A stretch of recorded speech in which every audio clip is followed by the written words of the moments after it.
papasukin mo ko. Hindi ko kayo basta makakapasok. Kailangan sabihin ko muna sa amo namin kung kilala kayo. Eh, ba't di niya ako makikilala? Eh, pinsan ko nga siya eh.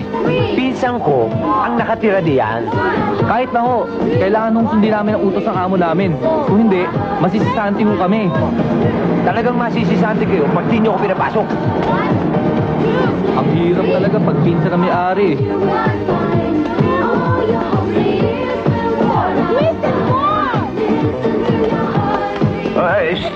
Kayong dalawa. Kami. Oo, kayong dalawa. Bakit? Sino ka ba? Ako si Samson. Ang pinsan ng may-ari ng bahay na to.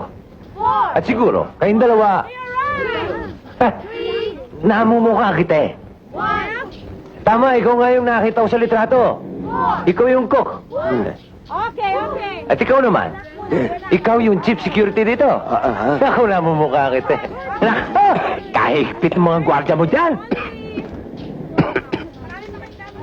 Nagba mo na. Sino ba yung sinasabi mong pinsan mong may-ari ng bahay na ito? Oo nga. At isa pa, meron akong gustong liwanagin. Ako marunong ako magluto. Pero hindi akong cook dito. Ba't ka ba nagagalit? Susumbong ko kayong dalawa sa pinsan ko eh. Sino ba talaga yung sinasabi mong pinsan mo? Si Gulayat. Ang pinsan kong multimillionaire. Si Gulayat. Oo, siya nga. Di ba ito bahay niya? At dito siya nakatira? Oo, dito siya nakatira. Ah. Pero, doon siya natutulog. Dun. Kulungan ng aso? Aso na ba yung pinsan ko si Gulayat? Eh, gusto niya dyan eh. Meron daw siyang privacy. Eh, sino kayo kung ganon? Wala naman. Ako lang ang kamindang mag-asawa ang may-ari ng bahay na ito.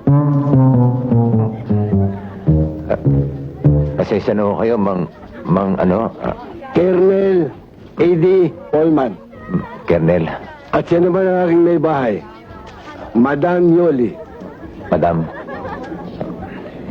Pagpauman ninyo, Kernel, Madam, Mali.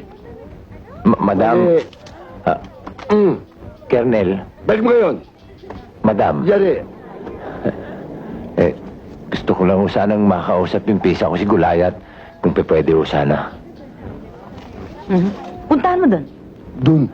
Sige ho, salamat ho.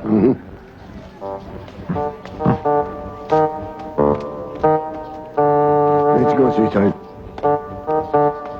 Hi, handsome. Kayo naman, oh. Sa totoo lang, kayo nga mas handsome, eh.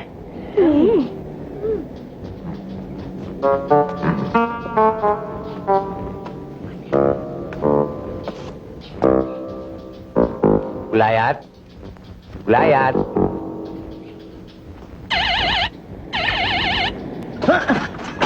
Sino yan? Hindi ka ba marunong bumasa? It's plain and simple English. Do not disturbing. Understanding? Eh, mali naman yung nakalagay diyan, eh. O ano dapat? Ang dapat, do not disturbance. Gulayat, si Samson to. Wala rin si Delilah. Sana ron? Ewan ko, lumipad, dumapo sa bulak lang ng kampupot. Gulayat, nananaginip ka pa yata, eh. Si Samson to, yung pisa mo tiga-probinsya. Ha?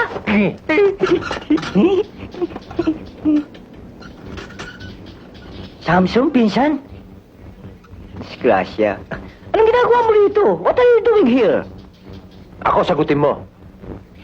Anong ginagawa mo rito? Mira, ang yaba ko pa naman pumasok din, eh.